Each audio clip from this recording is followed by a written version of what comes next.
Along with the fly rod, we need something to hold the line. Got your standard fly reel here, and believe me, there's so many companies out there that offer so many good quality reels, it's almost angler's choice. You want something that's lightweight. The two varieties of reels that are used these days in fly fishing are large arbor fly reels that have a much larger spool and larger capacity, and your conventional smaller spool like I'm holding in my hand. What's the advantage of each? The advantage of the large arbor reel, you can retrieve a lot more line per revolution than you can with the small one. But generally, I still like the smaller ones because you don't need to fight the fish and retrieve them like you're fighting a yellowfin tuna or a marlin. So they basically have a nice drag system in them. They have a capacity for the ability to handle nice trout, even big trout. I've caught many big trout on just a conventional size spooled reel. It's probably only got 130 yards of 20-pound Dacron backing behind the fly line, and it's buyer's choice when it comes to that. You can spend a ton of money on them, or you can get one that's inexpensive. But basically, they're all pretty much doing the same thing.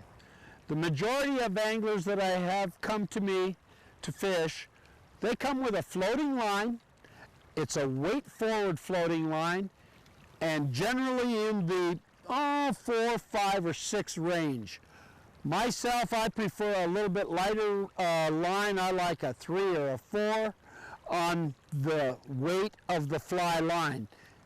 It also has to be balanced to the fly rod that you're using. Now here's your choices when it comes to a fly line. Let me tell you about them. Let me tell you what's good about them and what's not so good about them. A weight forward fly line that seems to be prevalent these days in fly fishing, its qualities are it has a heavy front section.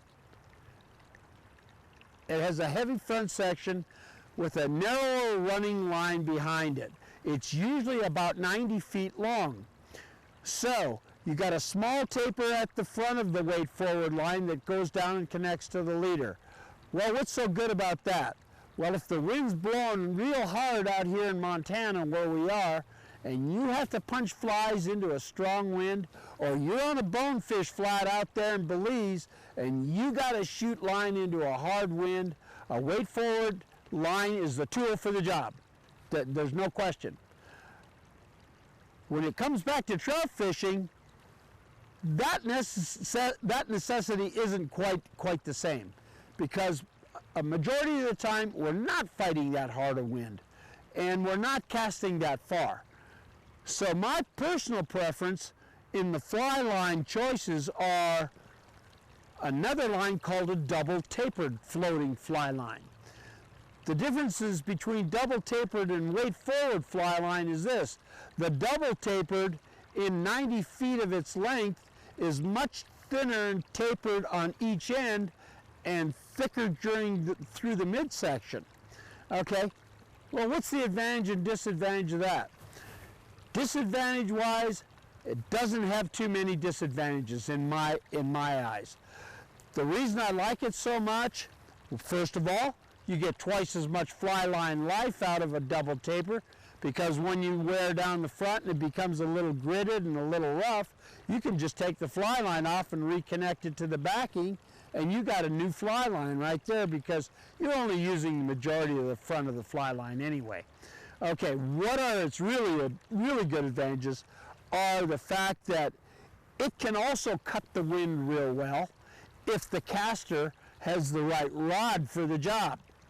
If you got the right rod, it'll cast that double tapered line as good, if not better, than a weight forward fly line. It's less bulky, it doesn't have as much air drag, it can penetrate the wind, and it can send your fly to the target.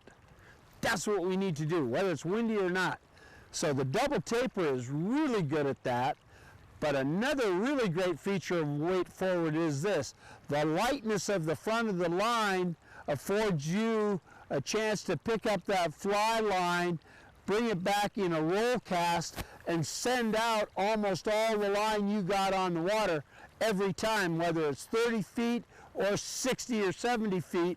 You don't have to false cast near as much when you have a double taper line, so that equates to putting the fly in the water a lot more than the guy who's doing this. So that's another really great reason I like to use the double taper fly line. And last of all, I like to use the double taper fly line because I'm an avid nymph fisherman.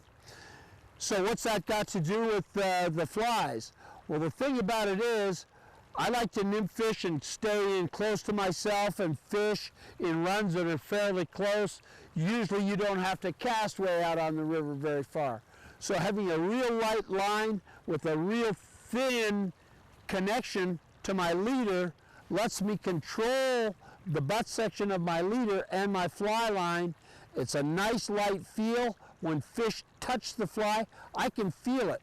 And that's why when I nymph fish, I don't use the strike indicator like a lot of fellows do, and I think it's a great advantage in all the fishing tactics for trout.